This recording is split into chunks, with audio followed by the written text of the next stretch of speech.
Go, ma'am. Go, ma'am. That's a very good move from the private sector.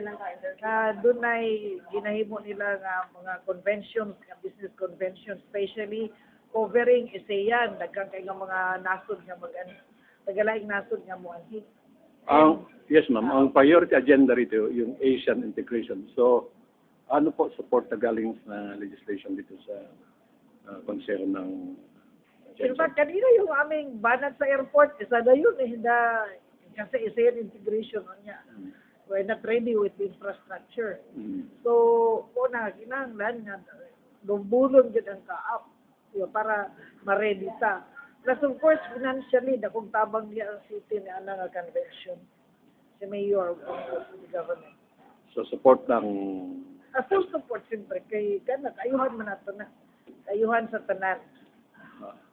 Kasi sa Jensen, na pili pang Jensen. Yeah, of course, kasi active po sila Abilian, mga members sila sa lang ang members sa mga grupo ang nag-initiate na nga move. They are even spending their own money. So, it's good, no? So, I'd like to congratulate them. Nay, mutado lang na yung nanay nga lista niya pa ang pangalan sa diversion road o ang pangalan Alfred Moro. Recommendation sa nila. Kanya mangun. Ang katong mga old-timers diri na yung balok sa si Albert Moro. Pero kanang mga bago, wala ka balok.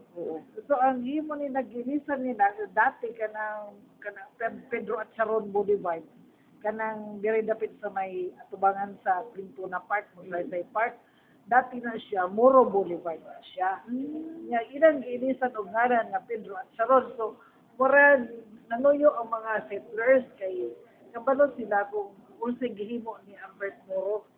Ang sulti sa kukugangan nga settler po, si Albert Moro ang gibilin ni General Santos diyadtong panahon sa gera na bali wala na si General Santos, nandun siya sa Tarlac, sa Luzon, nag-guerrilla. Siniwan si Albert Moro. So grabe daw ang host kutsilyo dito ng mga Hapon.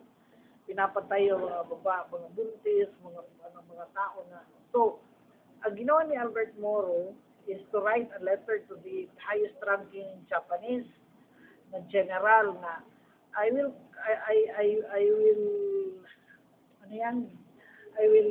do a harakiri, mag-harakiri siya, provided stop the atrocities sa mga civilian. So, sa ilang kultura dito, sa mga